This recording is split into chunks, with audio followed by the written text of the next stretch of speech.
Okay, hello everyone and welcome.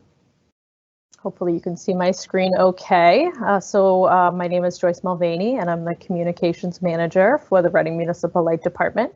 And welcome to our Air Source Heat Pump 101 webinar, which we're putting on tonight with our heat pump partner, Abode Energy Management. We'll go ahead and get started. Okay, so just a few kind of quick housekeeping items before we get into the meat of the presentation. The session is being recorded, so it will be posted on YouTube. We'll also have it on the RMLD website for viewing later. For those of you who are watching via the webinar, you can enter questions into the QA box on the right-hand side of the screen, and we'll stop periodically for questions. Also, for those viewing the webinar, we have, just to point out, there's a pause play functionality at the bottom of your screen. So if you need to get up and you want to pause it and resume later, you're welcome to do that. Just be aware that if you do that and you submit a QA, you might not end up in the same place in the presentation as us. So just something to be aware of. The presentation is also being aired broadcast on Reading Community Television and Wilmington Community Television. So we thank them for doing that. If you did register for the webinar, you'll receive an email probably towards the end of this week with a link to the recording and some additional resources. Okay, so as far as what we're going to go over tonight, I'm going to start off by talking a little bit about RMLD. I'll pass it over to my colleague Sean, who's going to talk about electrification and some of RMLD's efforts in that area. Sean will also talk about our heat pump program, which includes our rebate, and then our partnership with Abode and the resources that they provide to our customers. We'll stop for questions there.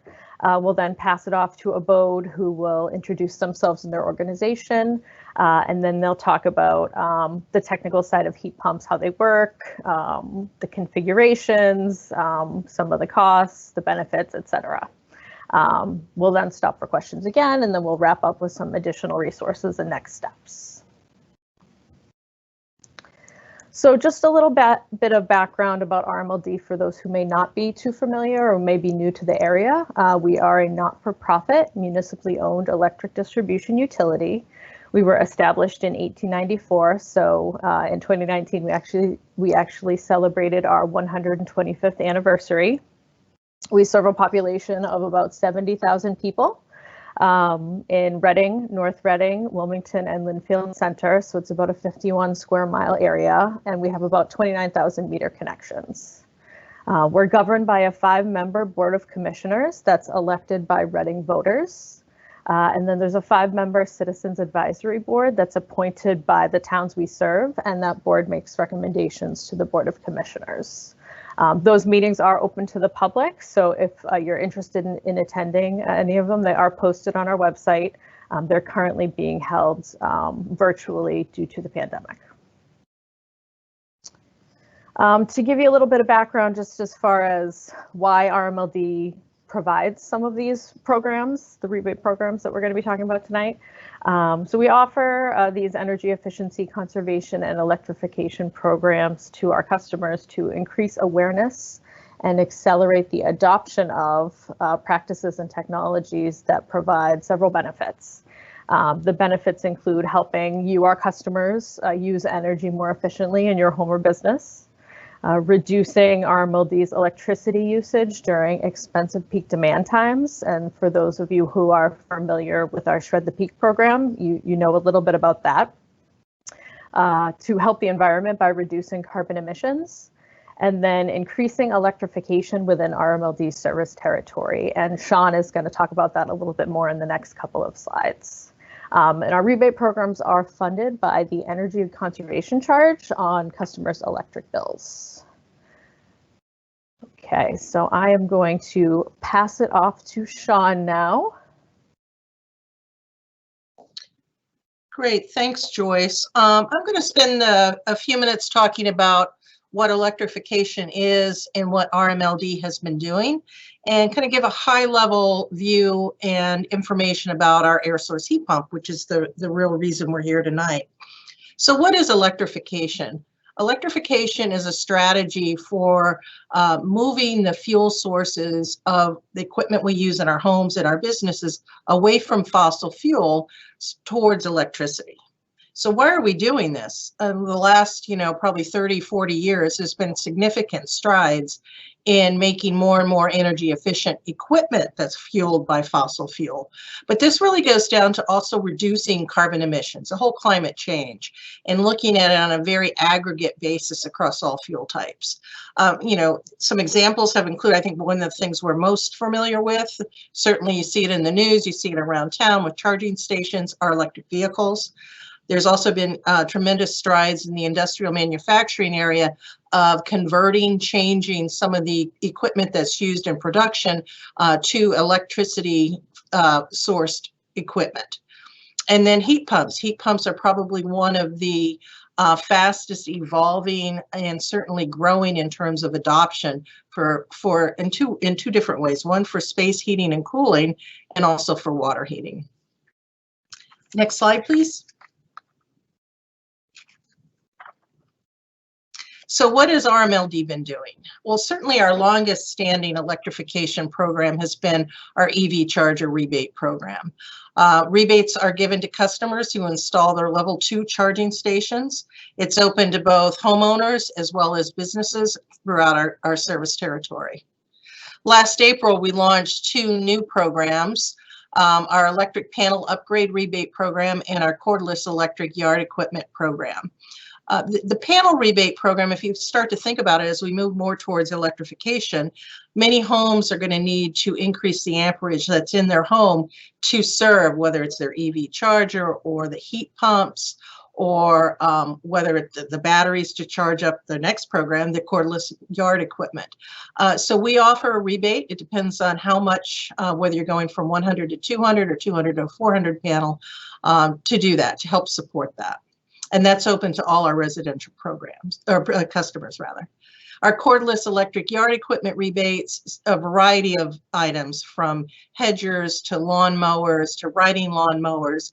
And we're really targeting residential customers as well as commercial customers, because one of the things we're seeing is there's been a pretty quick and growing development on having more and more electric commercial grade yard equipment. So that's something we're certainly going to see over the next few years.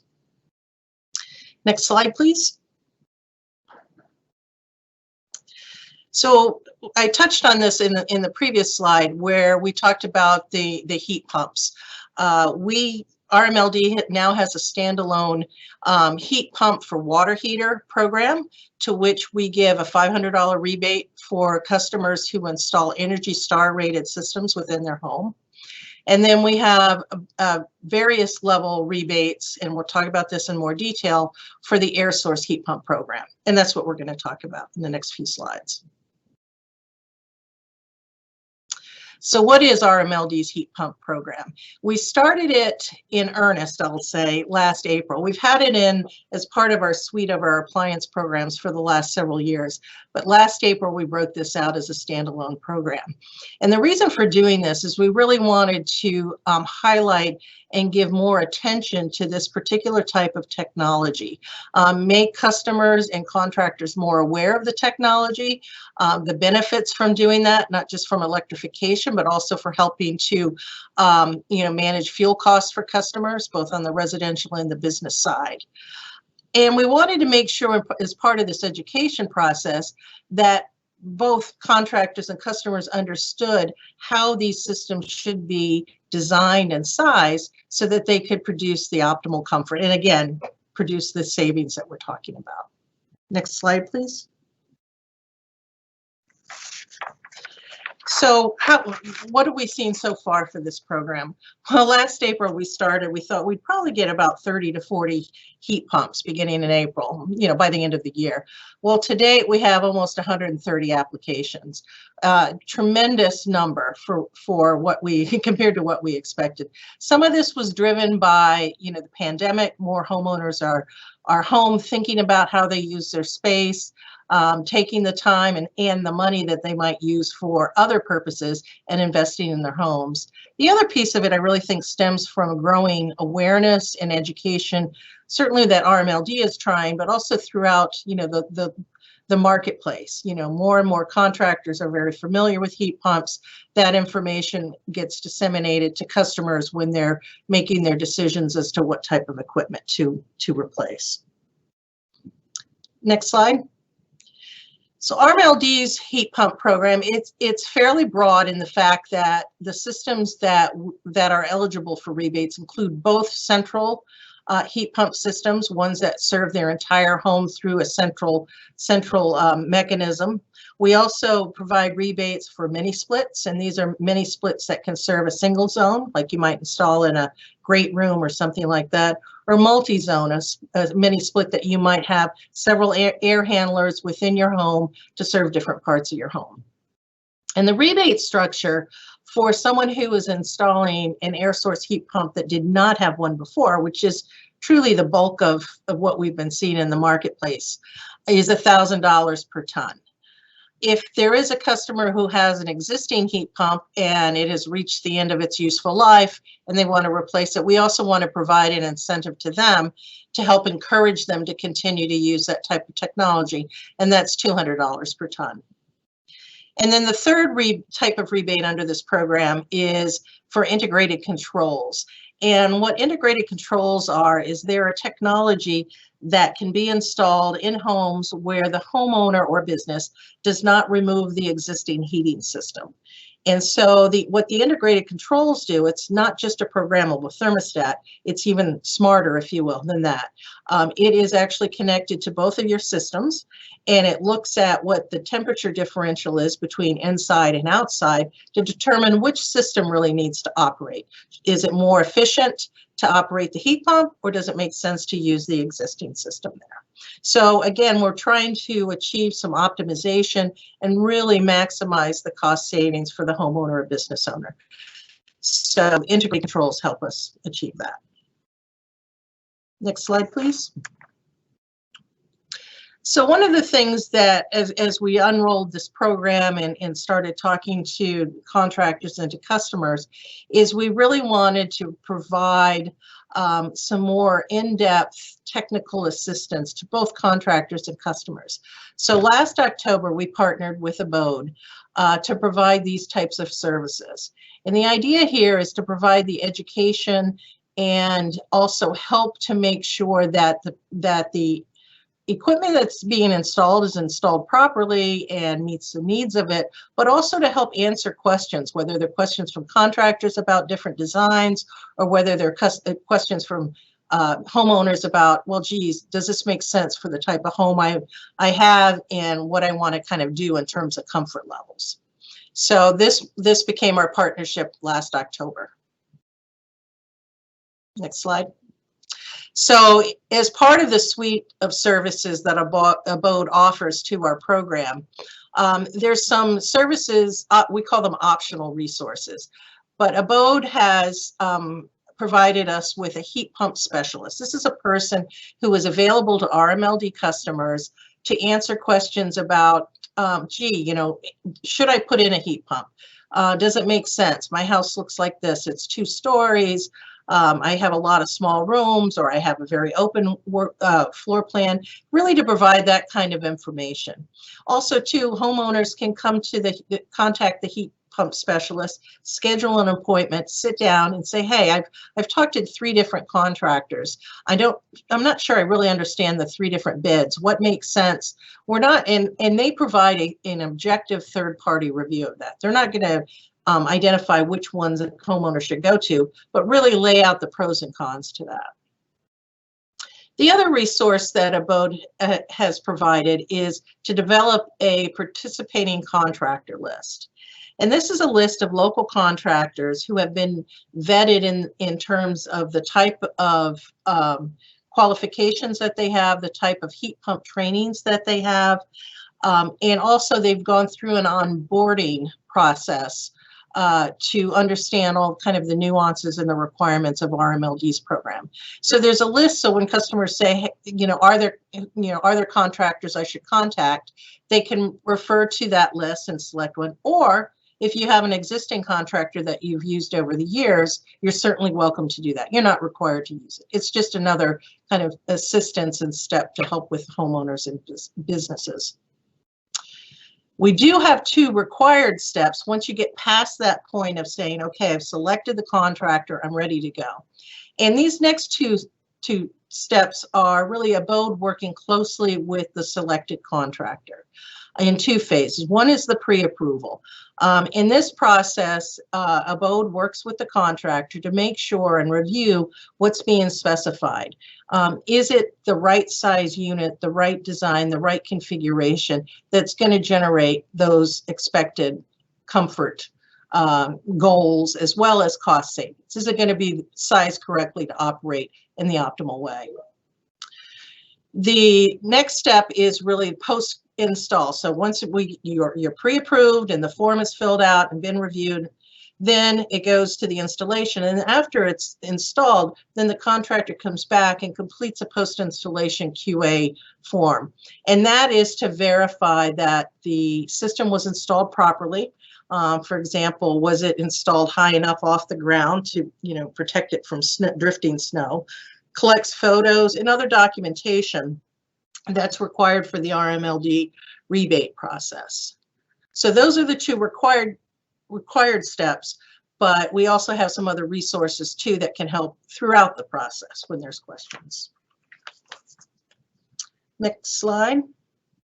So how is this working? Of course, we're a little bit biased, but we have been very happy with how this has worked, and so, from the customer perspective.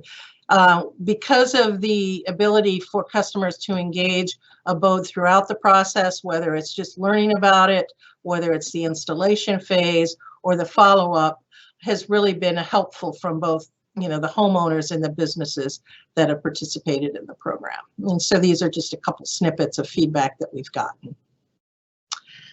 So with that, I'm going to pause before I turn this over to Travis Estes from Abode and see if are there any questions that have come up or. Yes, there are a couple questions here. So the first one is from Charlie, and it's, are the rebate applications for whole home conversions or just single systems for spot heating or cooling? It's for both. So it can be for the whole home, or we've had a number of participants that have done an addition and they just wanted it to serve that area. So both of those. Okay, and then another question here. So is the program just for air source heat pumps or also for ground or water heat pumps as well? Right now, our program is only for air source heat pumps. The other technologies are things that we're going to be considering later this year, but right now we're focusing on the air source heat pump. And then the last question for this session here, about how long it takes to review applications. So someone had their application reviewed by Christopher from Abode earlier in January, and they're wondering how long it will take for final approval. Well, given the numbers that we've had through the program, they're a bit unprecedented in terms of the number of applications. So that process has been a bit of a slower process than we'd like. So we've actually made some changes to our program to help shorten that length of time from the time that the paperwork gets completed until the time that they get the rebate check. So the key there is to make sure when the paperwork goes in that it is complete, because most of the delays in getting it reviewed is, someone forgot an invoice or something like that. So that's really the critical part, to make sure that you have all the pieces there going in to save kind of the back and forth to that. Okay, actually we have a couple more questions here. So someone installed a heat pump in a mini split system in October, and they're wondering if it's too late to apply. Unfortunately, it is. Effective January 20th, the pre-approval and post-installation are two required elements to the program. So we're happy that someone has installed the heat pump, but from a program perspective, effective January 20th, any applications received after that have to have those two steps completed. Okay, and then where can participating contractor lists be accessed? There's a link on our website, rmld.com, and then go under programs, and then for the heat pump program, you can get that information. I believe that's also on the Abode website as well. There's links between the two, both Abode and RMLD. Okay, and then how quickly does the rebate itself happen after the job is complete? And have you found that the contractor will work with you or wait for the rebate check? So, okay, this question's about whether the check's going directly to the contractor or to the customer, and again, how long that can take. So the rebate check is paid directly to the customer on record, so and not to the contractor. Contractors and Travis and Christopher will speak a little bit to this. They've been very cooperative in terms of working with us. There really have not been any issues in terms of them, delays or whatever. They're very much been very participatory in this process. Great. Okay, so it looks like the next couple questions here are quite technical about specific questions about specific heat pumps and how they would fit in different houses. So maybe we'll save those for the second round of questions at the end of Abode's presentation. That sounds great. So with that, I'm going to turn it over to Travis, who's going to kick it off and talk about Abode and Abode's role in this program. Great. Thanks, Sean, and thanks all at RMLD and all the residents and customers that are joining us this evening. So just as a quick way of introduction and background, my name is Travis Estes. I'm head of operations here at Abode. We are a Concord-based business, so we're here in Massachusetts. I actually live in Reading myself with my family and two kiddos that go to schools here. So this is my community, and we're really excited to be working with friends and neighbors on this program. As Abode, we provide community heat pump programs for 8 other municipal light plant communities around the state.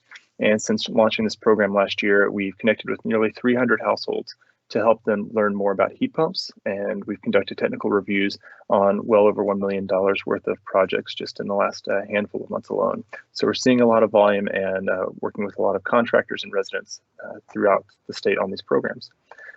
We don't sell heat pumps, and so that's one big clarification that we like to make. We used to be contractors ourselves in homes, working with residents in a variety of capacities, but now we are purely a third-party objective team that is providing advice to customers, contractors, and utilities around clean heating and cooling solutions, among other efficiency needs. We also oversee a large portion of the Mass Save program on behalf of National Grid, and specifically that is the residential customers that are using home performance contractors to access the no-cost Mass Save energy assessments and incentivized weatherization benefits. And we also do work with Eversource in Connecticut on their virtual pre-assessment program. Next slide, please.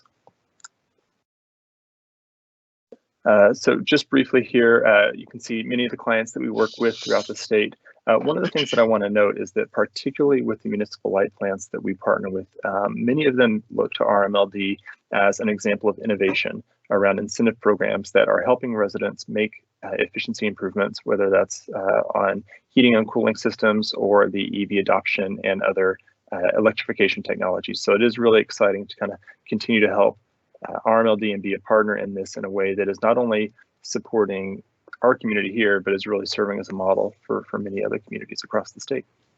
Next slide, please. And so our background as contractors, as program administrators, utility consultants, and as lead vendors, that gives us a unique perspective on the goals of each of these different stakeholder groups. We're also customers in these programs. Personally, I've used RMLD's incentives when installing an air source heat pump, a heat pump hot water heater, and an EV level 2 charging station in my home. So we are aware of kind of the challenges that folks can face in programs that have specific requirements, as well as working with contractors to meet those requirements in these processes. Being able to evaluate every situation with each of these lenses is what really gives us the ability to support folks throughout the project. Just as a quick snapshot, this is our VP of Operations doing a deep energy retrofit on his own home a few years back. So not only are we passionate about this during the day, but also on our nights and weekends as well. And next slide, please. So just briefly, as Sean mentioned earlier, one of the biggest ways that Abode can help residents is through the no-cost consultations that are provided by Rmld through Abode. During these consultations, we'll work with you to understand your goals, motivations, and your home's needs so that we can help you make an informed decision with confidence. Through these consultations, we're happy to cover whatever your needs are, whether that's a general conversation about what heat pumps are and how they work, or if you actually need direct support on evaluating multiple bids. We're happy to help in any capacity. At the end of the day, we want you to be prepared to move forward with heat pumps with a contractor of your choosing, if it makes sense. And the upfront advice that we provide is intended to be a starting point for most folks. As your contractor that's going to be in your home, taking real measurements, doing load calculations, and assessing the site conditions are really going to be best situated to properly size and design your system to meet your needs. But at the end of the day, if you have questions throughout any of that process, we are here to help. So I'm going to turn it over now to our program manager and heat pump specialist, Christopher Harenga, and he's going to dive into some of the technical details of heat pumps and really provide a primer on what you should be thinking about as you move forward and give you a sense of the types of conversations you may have with Abode if you ultimately connect with us as part of the consultation process. So Christopher, turn it over to you. Thanks, Travis. Yeah, so like Travis said, we're going to take a look at heat pumps in a bit of detail now. So let's start with how do heat pumps work? So a heat pump is a versatile, efficient cooling and heating system that operates using electricity. Heat pumps do not burn any fuel, they move heat from one place to another. To provide heat, a heat pump works by extracting heat from the outside air of your home and transferring it to a refrigerant, and it can do this even when it's very cold outside. The refrigerant is then compressed, which increases the temperature significantly. The hot refrigerant is then moved to the indoor unit of the heat pump, which then passes air over the hot refrigerant and transfers it to the indoor air. When in cooling mode, a heat pump and an air conditioner are functionally identical, absorbing heat from the indoor air and releasing it through the outdoor unit. When in cooling mode, the refrigerant moving to the indoor unit of the heat pump is very cold, transferring cool air to the space. Next slide, please. All right, so let's take a look at operating costs of heat pumps in RMLD's service area. This chart uses RMLD's residential cost of electricity per kilowatt hour to represent the operating cost of an air source heat pump during the heating season. It uses 15 cents per kilowatt hour as the all-in rate for residential customers, including the NYPA credit and prompt payment discount. So heat pumps are 2 to 4 times as efficient as a gas furnace, even in the coldest climates. This technology has come a long way from traditional electric heating and offers efficiency that fossil fuels cannot match. Air source heat pumps deliver heat at progressively lower costs the warmer the outdoor temperature. So as you can see in this chart, we spend about 80% of our heating season between 32 degrees and above, and only 20% below freezing. The overall average of the season is represented by the green bar with the arrow. The bars following it to the right show the cost depending on the outdoor temperature. So as you can see, it's highly cost competitive against all other fuel types and nearly matches natural gas. While some customers opt to keep their existing system for days when it's extremely cold, many households will use heat pumps year-round and are still very comfortable. Noting the value of cooling as well, air source heat pumps are extremely efficient at providing cooling in the summertime. On average, heat pumps are twice as efficient as window ACs, and many models offer improved efficiency over central air as well. So a few key points to remember. The first one, air source heat pumps operating cost is cheaper than oil, propane, wood pellets, and electric resistance. And second, the cost of electricity is much more steady and predictable compared to fossil fuels over time. Next slide. And this chart here examines how many tons of CO2 emissions heat pumps versus traditional systems create over the course of 20 years, more or less the lifetime of any product. Including emissions from the fuel, heat pumps have the lowest emissions. However, heat pump operating emissions are technically indirect, you might say. Air source heat pumps have no direct emissions from the operation of the unit itself, whereas fossil fuel systems burn fuel at the unit and have direct emissions from operation. This chart uses New England's electricity generation mix to calculate emissions for heat pumps. The cleaner the electricity is produced, the cleaner the air source heat pumps will become. If you are purchasing solely renewable energy or have enough solar at your house, your operating emissions will be zero. RMLD's electricity generation mix is even cleaner than the representation above, so operating a heat pump in RMLD's service area will have even lower emissions. Plus, another nice thing about being a customer of a muni-light plant like RMLD is they have the opportunity to be more progressive and expedite the adoption of cleaner energy versus larger entities. The Rocky Mountains Institute recent analysis showed that in 2020, replacing a gas furnace with a heat pump will reduce carbon emissions in 99% of US households. And when compared to fuel oil, heat pumps are always cleaner. As the US electricity system relies more on renewable energy, such as solar and wind, this advantage will only grow. So a few key points from this section here. Energy production is getting cleaner every year, which means heat pumps' carbon emissions are reduced year after year as well. And heat pumps over the lifetime of operation have the lowest emissions. Next slide. So we're seeing a real diversification in the kinds of configurations of air source heat pumps, so I want to go through that a little bit today. So air-to-air heat pumps, or heat pumps that use the air outside to heat or cool the air inside, are the biggest market share today. So this has been driven by the growth of ductless air source heat pumps, or ductless mini splits mainly. That's probably the one that most people are familiar with, and we've seen in homes, shops, or restaurants in the area. But that is just one of the configurations that you can use in the air-to-air category. You can use more traditional centrally ducted systems. You can use one-to-one systems that are just one outdoor unit with one indoor unit, like a ductless mini split. There are even multi-zone systems now that you can match one outdoor unit with multiple indoor systems, and there's everything in between in terms of combining the different indoor units, and we'll talk about that in a moment. And so a few more reasons why air-to-air is the leader. The install for ductless units is quick and relatively straightforward. They're versatile and compatible enough to work in most homes to offset or provide all of your heating and cooling needs. And they are the lowest cost to install compared to many other types of heat pumps.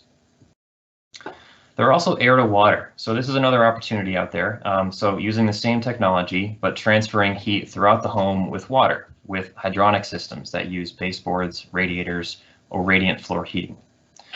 There are a lot of really cool opportunities out there with new construction, but some challenges on the retrofit side with retrofitting existing hydronic systems. The hot water generated by air-to-water heat pumps is not as hot as the water generated by traditional boiler systems. The lower temperature water from air-to-water heat pumps requires a different type of hot water baseboard or radiator to keep the house warm enough when it is cold outside. So it's not always a good fit when trying to replace your boiler, but you can still consider air-to-air heat pumps as an alternative. As heat pump technology develops in the years ahead, we will likely see this becoming more of a possibility though, so keep your eyes out. There are also types of heat pumps more on the water side, such as geothermal or ground source heat pumps. Similarly, you're harvesting energy from the ground or from the water, and you can distribute that into your home in multiple ways, whether you're doing it through air handlers or through hydronic systems. So there are a lot of ways to mix and match this technology depending on your needs and preferences. But today we're focused on air-to-air systems, so now let's focus some more on the types of indoor units you can use with air source heat pumps. Next slide.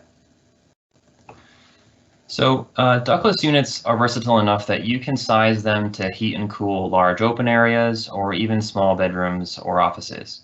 There's a lot of form factors when it comes to the ductless systems as well. So starting with the wall hung unit on the left that most of us are familiar with. You can get a floor mount unit that looks a little bit more like a floor radiator, at least in where it would sit, and then the ceiling cassettes that go in the ceiling.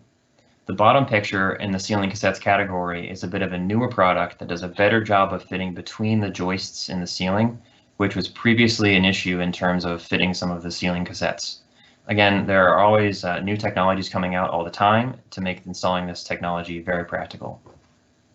Next slide. We're also seeing more and more ducted systems, mini ducts and compact ducts.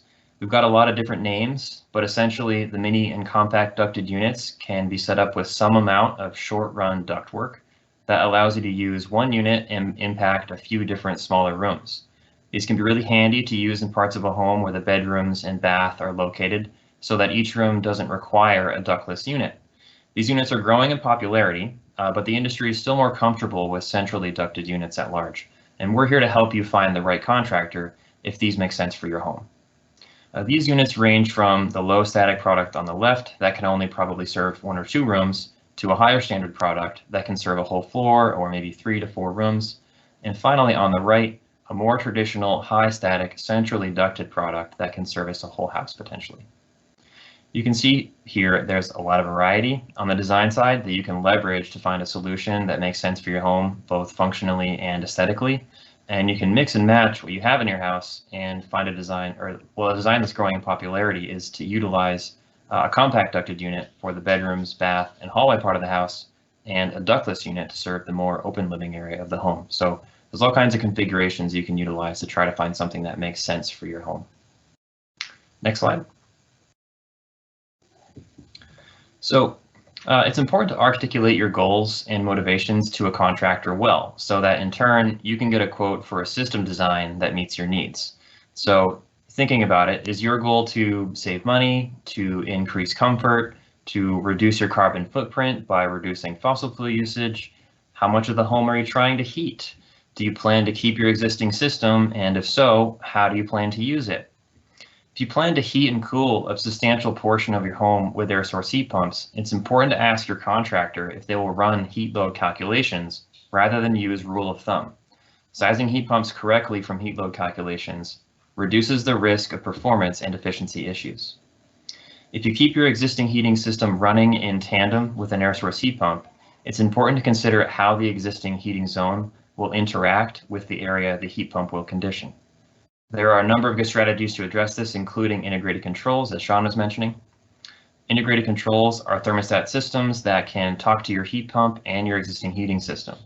If integrated controls won't work for your specific scenario, there are other ways to stage the existing system and the heat pump so they work together instead of compete with each other.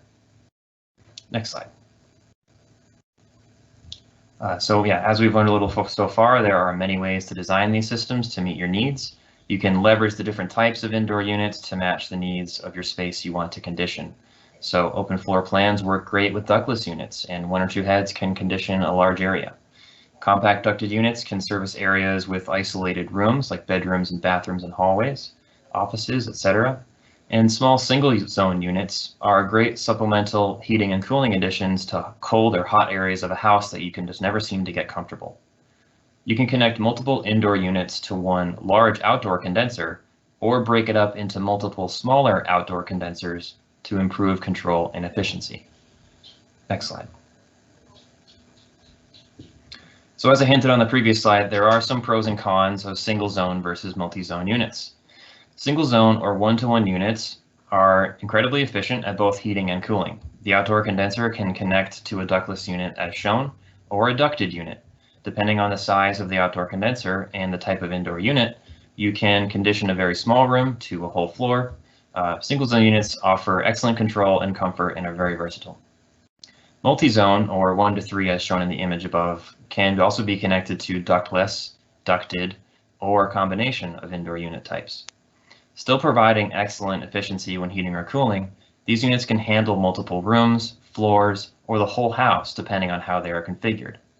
While one multi-zone unit could be configured to have enough indoor units to provide a solution to the whole home, manufacturers encourage best practice designs that break up the responsibility to multiple outdoor condensers rather than one. This can increase efficiency, control, comfort, and reduce the risk of any performance issues. Next slide. So as we continue to learn, air source heat pumps can come in a variety of shapes and sizes, configurations, etc. And so depending on your home's needs, the design that is appropriate for your home, and the goals as the end user, the cost can vary greatly.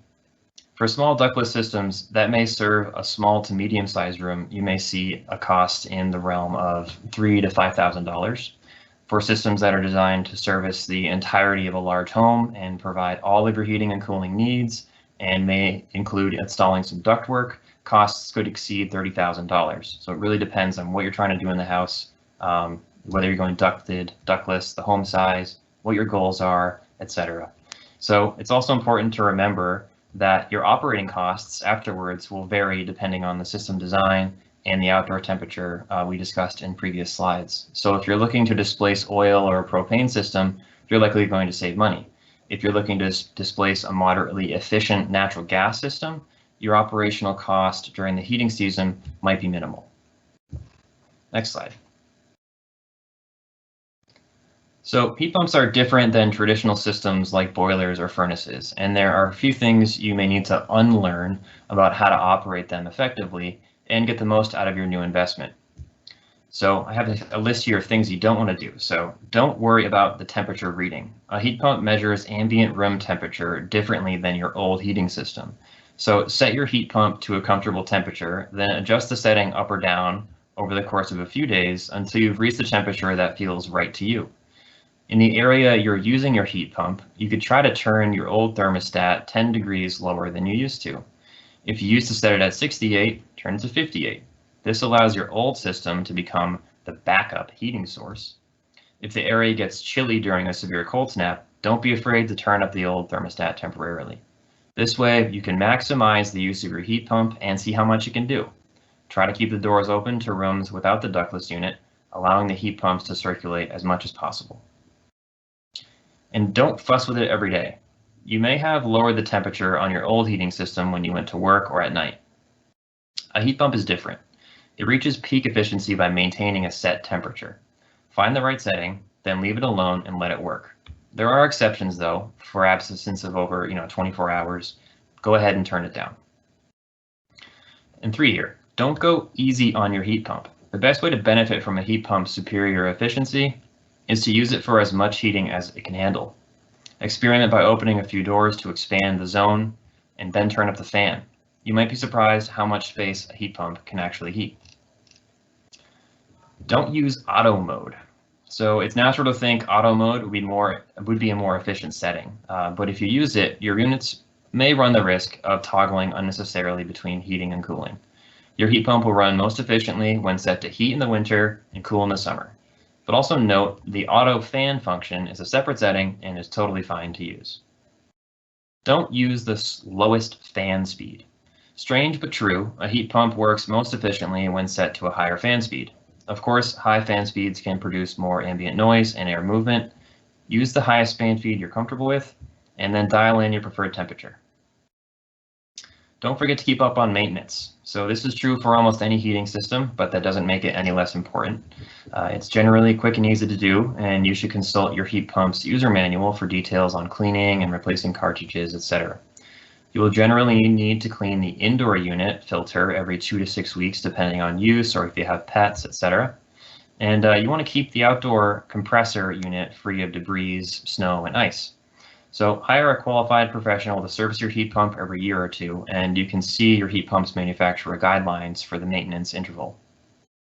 And last year, don't worry about an ideal swapover point. And so what's a swapover point? It's the exact temperature below which it would cost less to run your backup system than your heat pump. But it's not easy to figure out since it depends on backup fuel, the heat pump model you have, electricity rates, and many other factors. So use your heat pump as much as possible. Unless your backup heating fuel is a very affordable one, like natural gas, there aren't enough super cold hours in the year for your heat pump in a cold weather to make the swapover point really worth worrying too much about. So these tips we just covered help increase efficiency and operating costs.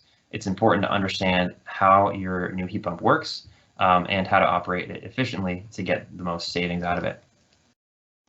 Next slide. So as part of this program, we curate a participating contractor list. There are lots of contractors in the community, and despite our best efforts, they may not be on the list.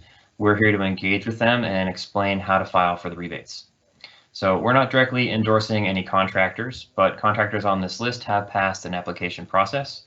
We check to make sure they have attended relevant manufacturer trainings for the products they installed, checked references on their work, and they've committed to provide high quality customer service to operate in this program. They are also familiar with the pre-approval and install QA steps of the rebate process. So customers are not required to use contractors on the participating contractor list, like Sean said, As long as the pre-approval and install QA steps are followed by our contractor, you can still receive a rebate. Just a reminder as well, contractors on the list are already familiar with that process. All right, next slide. So in order to receive your rebate, your contractor must submit those pre-approval form prior to installation and an install quality assurance form after install is complete. So the pre-approval form is where the contractor submits information about the home and the system plan to be installed. So when we receive the pre-approval form from the contractor, we'll consider the first three things there on the left. Is the equipment reasonably sized to the space being conditioned, the type of floor plan, and the building envelope? Is the equipment selected appropriate for the type of floor plan and intended use? And are we optimizing runtime and use? If all those make sense, we would approve the project. Install QA is used to ensure systems meet best practice installation guidelines for cold climate air source heat pumps. They'll provide us key photos of the installed equipment and site conditions and respond to attestation questions regarding the steps of the install. And at the end, surveys are used to ensure participating contractors are continuing to provide great customer experiences, and we strongly encourage customers to complete them. So with that, I'd like to pass it back to Joyce for the Q&A. So we have a few questions here. A couple questions about heat pumps working at colder temperatures. A question here, how well do these systems work at 25 degrees and below? And does it work as efficiently as natural gas in colder temperatures? That would be Christopher. Maybe you could answer that one. Yep, jumping in. So yeah, absolutely. These systems can operate down to even temperatures down into the negatives. It just depends on the model that you choose to purchase. And so different models can do different things and they're better at different things. So generally you can, if you're looking to buy a system that will be able to provide heating to your home, you know, all the way down to the coldest temperatures we see here in New England, you can certainly go out and buy a heat pump that can do that for you. These systems will still be operating at efficiencies higher than natural gas furnaces or boilers can achieve. And with that in mind, as far as cost saving goes at that point, it just kind of boils down to how expensive is the natural gas, how expensive is the electricity, looking at the efficiency of each system, and you can do the math to figure out, you know, what that ideal swap over point is. But like I pointed out, there's so many factors to try to figure out exactly where that point is. It's usually best just to try to maximize the amount of time your air source heat pump is running, to try and reduce your carbon impact as much as possible, and still just, you know, make sure that you're remaining comfortable in your house. And one additional comment to that, if I may, the home itself and the building envelope matter. And so if you have a leaky home and you're putting in high efficiency equipment, it's still going to be running a lot and you still might not achieve the kind of comfort and savings goals that you're hoping to. And so it is really important when you're thinking about making any improvement along these lines that you are thinking about your home as a system. You're thinking about the fact that regardless of what you're heating it with and how you're heating it, your home is going to be losing heat during the wintertime. And so the more you can do to insulate and air seal your home, the better. And that's going to improve the efficiency of any system that you have in place. And with heat pumps particularly, you know, making sure that we are combining the improvements of the equipment itself with any kind of thermal improvements is an important piece that we encourage folks to consider and take advantage of any incentives or rebates that are out there, whether that is through the Mass Save program if you're a National Grid gas customer, or if you are here in RMLD and are able to leverage any incentives on the weatherization side. So that is part of what we will aim to speak with you about during the consultations as well. Great, thank you both. So someone's asking if customers can install heat pumps themselves without using a contractor. So, oh, John, go ahead. Yeah. Look, I can take that, and others can chime in. One of the requirements of the program is that it needs to be installed by a licensed electrician. So what is the reason for that? The reason for that is we want to make sure that it's a safe installation, that it meets the requirements, the code requirements of the state and the town. The other is that if you read the fine print of almost, and I think all of the manufacturer's warranty, is that they do require it to be installed by a professional contractor. Great, thank you. I have another question for you, Sean. Someone's noticing that on our heat pump program requirements on the RMLD website, there's a limit of a CEER, which is seasonal energy efficiency ratio of 16. They're wondering if anything lower would qualify for the rebate. Unfortunately, it doesn't. So this begs the question of why was 16 chosen? That's a really kind of a critical threshold minimum for the high efficiency in terms of what we're seeing in the industry. So that seems to be really kind of the benchmark that we wanted to hold up to. Great, thank you. Another question here on other rebates. So maybe Christopher or Travis, you can answer this. Are there other federal tax credits for air source heat pumps available currently? Travis, you want to take that one or me? Yeah. So the short answer is yes. They are not very generous, and I would recommend that you consult with your tax accountant to confirm eligibility on those. But yes, there are, and I don't know the exact amount. I think it's $300 or $500. Christopher, do you know for sure? It's around there. Yeah, it's not too much. Yeah. But again, I think working with your accountant just to confirm.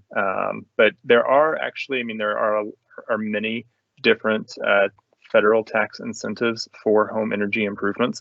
There's a list of different improvements that one could be making to then file or to use as part of your tax filing. But I would encourage folks to work with their tax accountant on that. Great. A question for Sean.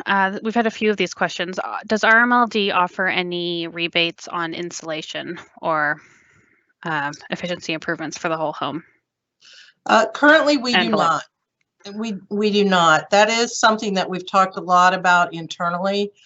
As we get a little farther into 2020 or 2021, that's something that we're going to consider to determine if we can add that to our suite of programs. But right now, we do not offer any. Great. Thank you. Someone's also asking about distance requirements for the outside unit of the heat pump. So maybe Christopher, you can ask this. You know, should it be away from other pipes, and you know, are there specific restrictions on where you can put those outside the outdoor unit? Yeah, generally you can be very flexible with that. I think you just want to be mindful of a few things. You know, when you are installing these units, you want to make sure that you can have some ground clearance there so that they don't get buried when we get a lot of snow like we recently have. They do make a little bit of noise. They're not very noisy by any means, but they're right outside your bedroom window, right by where your head is, by your bed. Maybe try to locate it somewhere slightly different. So things like that you might be mindful of, but generally, you know, where the fan is blowing, etc., from these condensers, that might be the only consideration to think about, is where that air blows. If it's blowing on like a precious outdoor plant or something that you want to make sure that you don't get too much air blowing on it throughout the year, maybe avoid that. But otherwise, yeah, there's not too much to worry about. And I did see one of the questions around that was a concern about siting near a radon exhaust pipe. So just to clarify, the heat pumps themselves are not physically moving outside air into the home.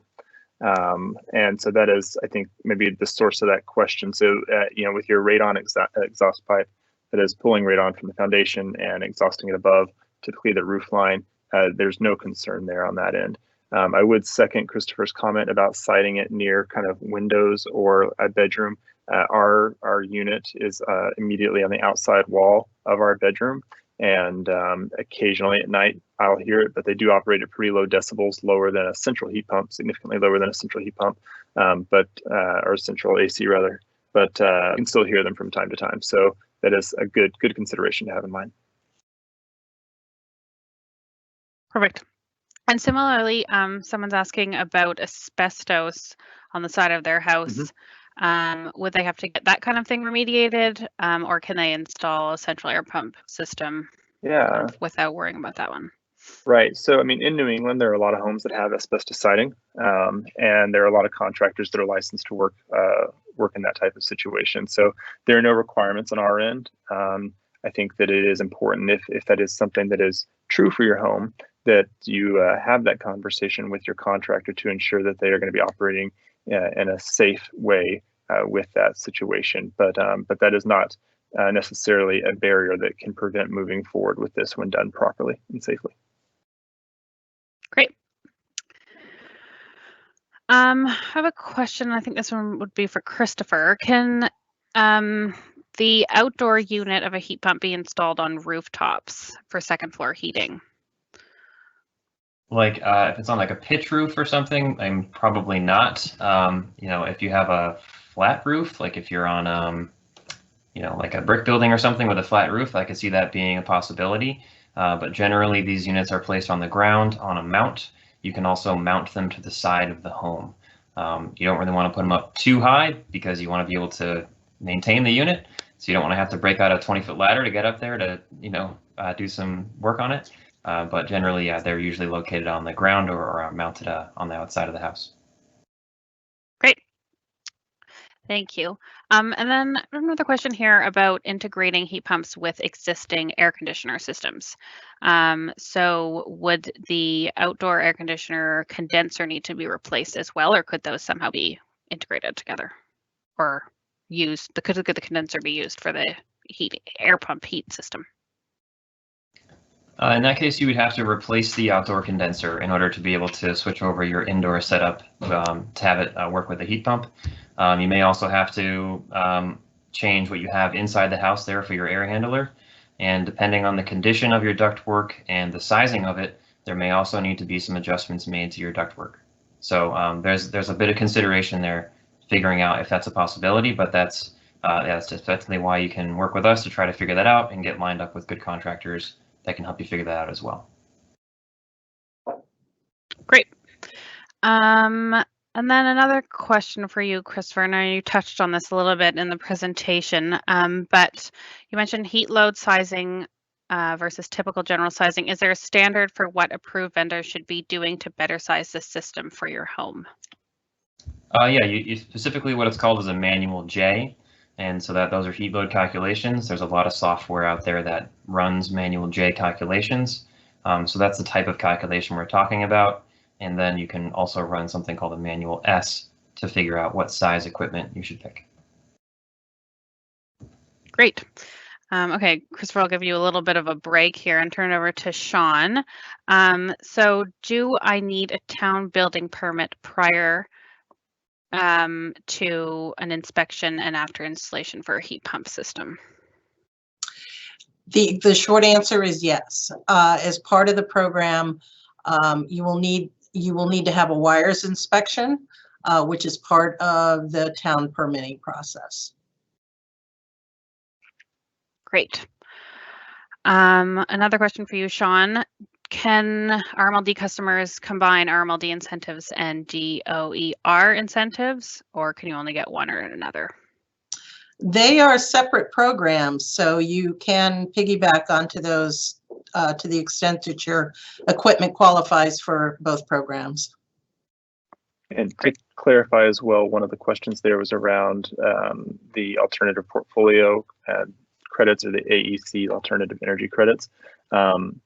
That is a tool, is a marketplace where folks can buy or sell into credits for alternative energy. So heat pumps do qualify when they're whole home systems, but because of legislative changes that have happened over the last year or so, the actual kind of market value for those has oscillated pretty significantly. So we don't encourage residents to kind of expect that.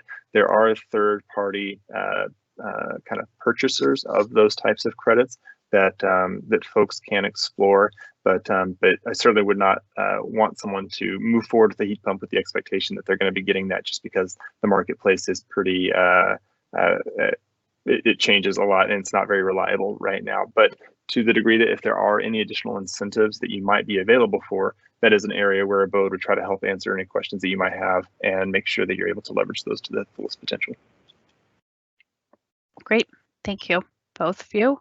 And then another similar question, do these heat pump systems through RMLD also qualify for the Mass Save interest-free heat loan? So the Mass Save program is separate from RMLD. So in the 4 towns that we serve, we are the electric provider. And so all the electric programs and funding sources go through RMLD and not Mass Save for electricity. Great, thank you. If you have natural gas currently true. through National Grid, you would be eligible to use the heat loan though. Great. Okay, we have another question here about someone who installed a central heat pump with integrated controls in 2017, and they're finding that the set point isn't working very well in their thermostat. And is there any suggestion to make the system more efficient or have the installation reviewed? Yeah, I would say we're happy to work with you to answer any questions that you might have. At the end of the day, I think that taking that back to your contractor is likely your best bet if you haven't done so already. One of the things that we found is that especially the contractors working in this area have been very responsive to customer needs and questions, and so we would fully expect that your contractor would be able to kind of help resolve that if they haven't attempted to already. But I would start with them, but certainly we're here to help out and answer as best we can. Great, thank you. So someone's wondering if they can install a heat pump in a garage. Maybe Christopher, you can answer that one. Best you can without seeing the garage. Well, I'll also pass it to Sean afterwards.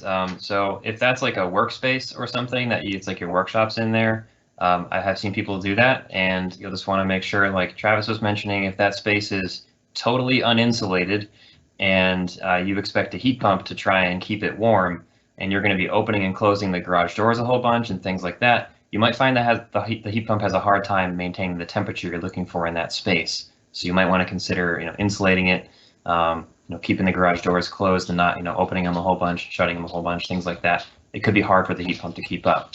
I do want to just verify with Sean that is something like that, something RMLD would incentivize. Yes, so technically they would be eligible, but I would also kind of reinforce what Christopher said in terms of looking at what the kind of the thermal envelope characteristic is of that space and how you're going to use it to make sure that it really is going to give you the heating and the cooling that you want in that space. Great. Then we have another question here about maintenance of the heat pump and lifetime of the heat pump. I know, Christopher, you said we should be, looking at the manuals and checking that out for how to maintain the heat pump system. Someone's wondering if they're using the heat pump, if you're using heat pump heating, does it reduce the lifetime of the internal unit because it's running on a lower temperature heat? Yeah, so heat pumps are built, very, very sturdy. They're meant to last a long time. And as I said before in that don'ts section, don't go easy on it. Push the thing and see how much you can get out of it. They're really built to last, and they should, as long as you continue to take care of them. And yeah, as far as what the maintenance interval is, you should check with what the manufacturer says you should do, and get the cleanings, get the servicing done. For the indoor units, if you have ductless units or ducted units, cleaning the filters as frequently as the manufacturer recommends, or as frequently as you kind of realize you need to, depending on if you have a lot of pets in the house, things like that. It might be more frequent than somebody who doesn't have any pets. So it's different house to house, but yeah, just follow the maintenance guidelines and they should last a long time. And one additional comment on that as well, the part of that question I noticed was just around the concept of the heat pumps running continuously and not wearing the systems out. Kind of taking an analogy from a car and thinking about, how we all know somebody who has a 80-mile commute or whatever, and they've been driving that same Honda Civic for 300, 400,000 miles because it's all on the highway and they're just cruising, versus folks that have the same type of car and they're in Boston driving every day 12 miles and that car gets worn out quicker because it's starting, it's stopping, it's starting, it's stopping, and it's just kind of having to do a lot more work. Heat pumps really do operate in a very similar fashion. Getting them running at their steady state, kind of their cruise control, is going to really mean that it's going to have less wear and tear. So even though it might be running kind of on a longer duration throughout the day, the pace that it's running is kind of optimized for its performance and its longevity. And that's part of what we are going to be working with contractors and customers on when we're thinking about the sizing of these systems. So when we think about a system that is significantly oversized, that can actually kind of result in that starting and stopping to a detrimental degree. And that's where we want to be sure that, as we're thinking about these things, and when you're talking to your contractors, making sure that they are doing the proper manual J and load calculations, and they are sizing a system that actually fits your needs and isn't, designed to fit a house that's twice the square footage, because that actually counterintuitive to what we might be thinking about with kind of conventional HVAC. Oversizing these systems can actually cause more harm, not only for the systems themselves, it can cost you more money on the operational side, and can wear the systems out quicker. So getting the system sized the right way will actually help them run longer and run more continuously, which is how they are designed to be operated. Great, thank you very much, Travis. Another question here. If one has oil, heat, and central air, would it generally be advised to replace both with a heat pump, or just heating, or just cooling? Maybe Christopher, if you want to. Yeah, I think it depends on your goals there, to think about, what you want to do. Why do you want to switch over to heat pumps? What are your motivations? And think about that. And, especially how the house is designed as well. It might make sense to just start small and only do like a ductless unit in the open living area of the house. Start there, see how that works. And then over the course of a few years, maybe adopt something else that might replace your AC condenser outside. There's a lot of variability, a lot of options. You don't have to feel like you need to do everything in one shot in the house. You can start small, and that's a great strategy to try and approach the design in your home. So it's easier to figure out what you need where as you go along. But yeah, if you want to talk specifics about your house, by all means, feel free to set up a consultation with us. Great. And then another question here. I like to open windows in spring and fall and sometimes summer. Does that make it more difficult for the heat pump to regulate the temperature?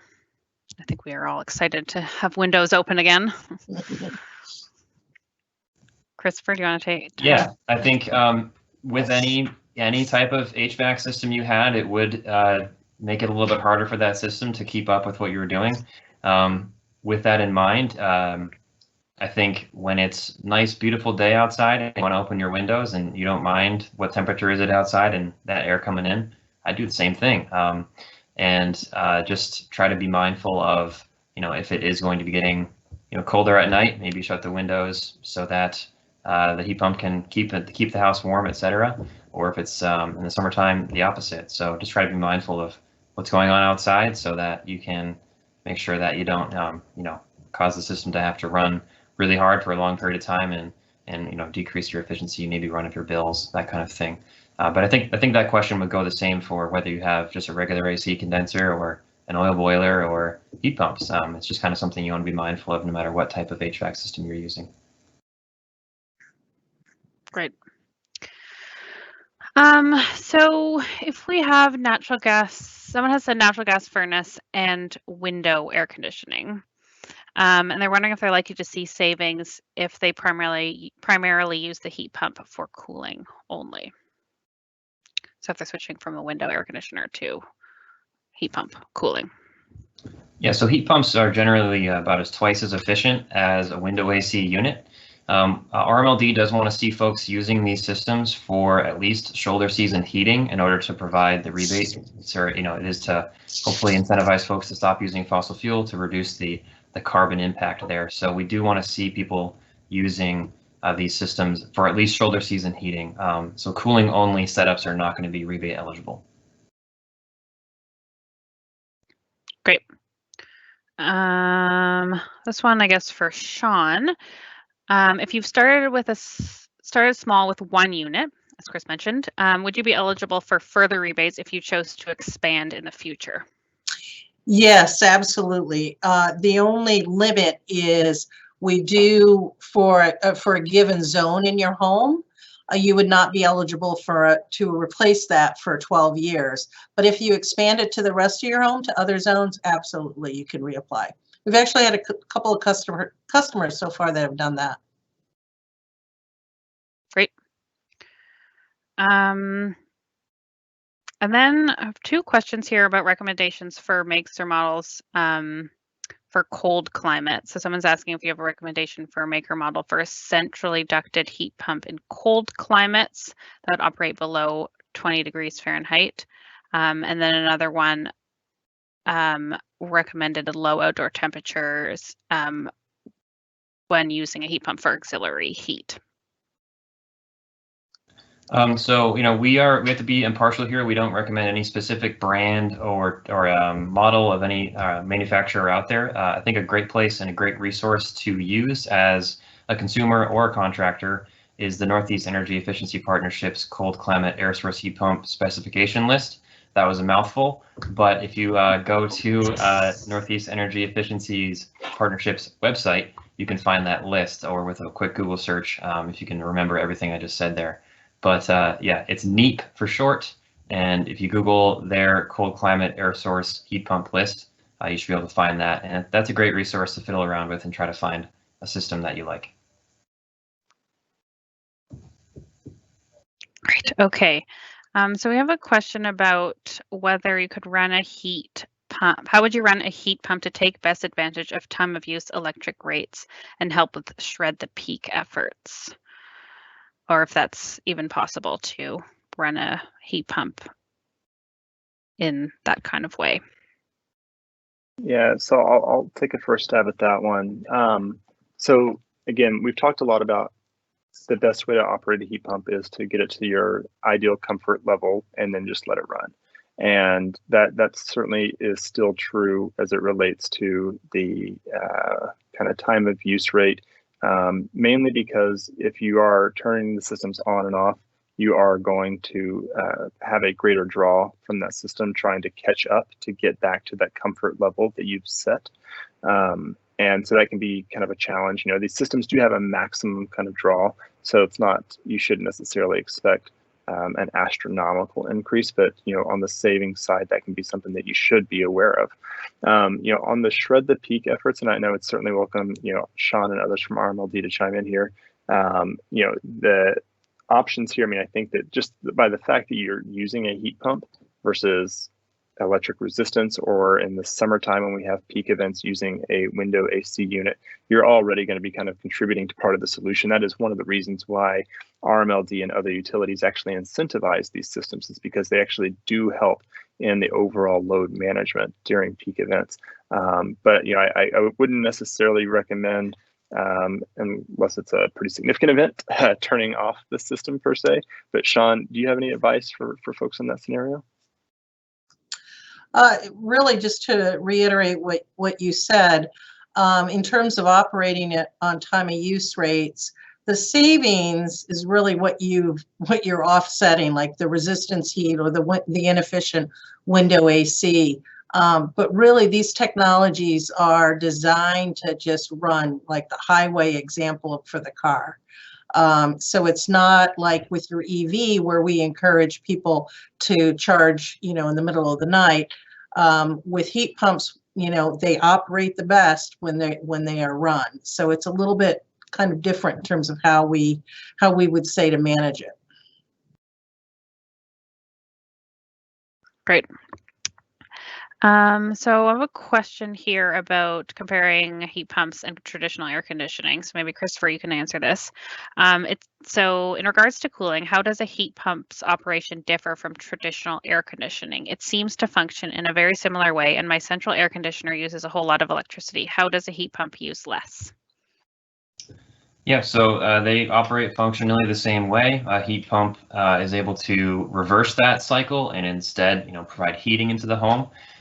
The technology has just gotten better. The way that they can, the amount of heat or cool they can extract out of the refrigerant that is running between the condenser outside and your indoor unit has gotten more and more efficient. And that's why, older AC systems they didn't have as high of what they're called SEER ratings. And compared to heat pumps now, that SEER is a lot higher than they used to be, and they can provide the same amount of cooling for much less energy usage. Okay, thank you, Christopher. So we have two questions about pricing. And of course, it is hard to know without knowing the whole house and system, but what is the price range if you already have duct work and want to get off of oil and move to heat pumps for the whole house, air conditioning and heat? And then another question, what kind of cost difference is there when replacing one systems versus two? I can't really say specifics. There's so many variables that go into that. You know, is your ductwork good enough? Does it need adjusting? Does it need to be replaced, etc.? There's so many things that go into that. You know, the type of system you end up purchasing, how big it is, all sorts of things. So I would say feel free to set up a time with us to chat. You can get some contractors in the house. Doesn't hurt to get a quote. At least you can kind of see what numbers you're looking at that point. Great, thank you. And then looks like the last question here, unless anyone has any more. If a wall unit in a garage is near wood shop dust, would that be an issue? And would there be better filters you could use, or could you replace or change filters? Yeah, I would suggest trying to locate it somewhere that wouldn't be near anywhere that has like a lot of dust, or like right above your stove where there's a lot of like oils and things. Generally, locating these systems a little bit away from locations like that is better for the filter and the indoor unit itself as well. So be mindful of where you want to locate the indoor units. If they're near areas like the wood bench where there's going to be a lot of sawdust potentially floating around, that will clog up your filter pretty quick, and you have to clean it all the time. And it might get into the unit farther if you're not keeping up with cleaning. So generally, keeping them a little bit farther away would be ideal. Great, thank you. Okay, so a few more questions are trickling in. So heat pump efficiencies have improved over time. Is it fair to assume that if I wait, they will be better still in the near future? I'll take a stab at that one since Christopher's been talking so much. I mean, the short answer is sure. They have improved a lot. The nice thing about heat pump technology, though, is that kind of as a fundamental technology, it has just been around for so long. And as far as the application for air conditioning and heat pumps, this is not a new technology. This is not something that is revolutionary in the sense that it just hasn't been happening. And there are parts of the world where this is kind of the only thing that they use, right? Just in the United States, because of our infrastructure and the times at which our houses were built, the decisions were made to go a different direction, right? I think that as someone who has a heat pump, I made the decision to do it because we needed a good heating and cooling solution for our home. And of all the options out there, I believe for a lot of reasons that it was the right choice. I would encourage folks, if you're on the fence about it and trying to figure out if now you should do it or if you should wait, think about what benefits you're wanting to get out of it. Are you looking for those comfort benefits, the potential savings benefits from getting off of oil, as an example? And then, to Christopher's point, getting engaged with some contractors, getting some quotes, and really having somebody explore that solution so that you can have a real sense of, yeah, the technology is going to evolve, but to the degree that it's going to make leaps and bounds, I don't think that we're going to be seeing that, right? We're going to see kind of marginal improvements at this point. And so if it's something that you're interested in exploring, diving deeper into it and really taking the time to evaluate the benefits, as it relates to what it can provide to you with the technology where it's at now, I think it's an important step. But yeah, the technology is good. It is effective in New England. I think there is a lot of concern that these systems just on the whole are not ready for Massachusetts, as an example. We work closely with folks all across New England and Maine and Vermont, where these are being installed, at clip rates, where people are putting them in for a variety of uses as whole home solutions, and they're doing quite well. These do need to be coupled and thinking about, as I mentioned before, kind of your whole home and whether or not you have a tight thermal envelope. But these systems are more than capable of serving the needs of New England households when sized and designed properly. And finding a contractor that you can trust, that has put in the steps and has gone through the process of doing the right calculations and evaluations is still just an incredibly important part in finding a solution that will work for you at the end of the day. Yeah, those are really great tips, Travis. Thank you. Then we have another question here about doing this in the pandemic, and can any of the required steps be conducted virtually? Or I guess some more clarification on what's done virtually, what's done in person, and that stuff. So Christopher or Sean, one of you can answer this one. Well, all of our consultation is done remotely, so most of that is just done over the phone, and we can talk through what's going on at your house, chat about your ideas, and have a whole variety of different conversations depending on what your needs and goals are. Sean, is there anything else you wanted to add to that? No, that's really it. You know, a lot of the documentation in terms of photos and things like that that are required, you know, are collected by the contractor when he's there doing the installation. So it's really not any additional in-home requirement or burden, especially, you know, given the times we're living in. Great, thank you. And then I have another question, maybe for Travis. Do you offer blower door tests or efficiency tests, and can you coordinate that as an add-on service?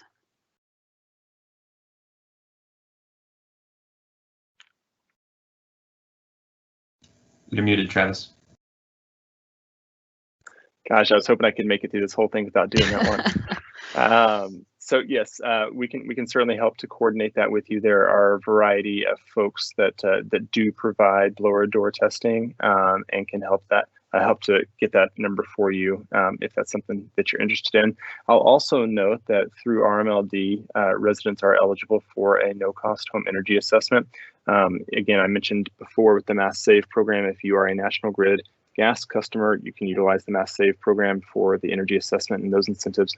And if you are not a National Grid gas customer, you can still access a no-cost home energy assessment through RMLD, which I think is a really great step in terms of thinking holistically about your home. And we'd certainly encourage folks to utilize that resource as it's made available. Yes, thanks. That's very good to remember. And it looks like we don't have any more questions at the moment, so I will pass it over to Joyce.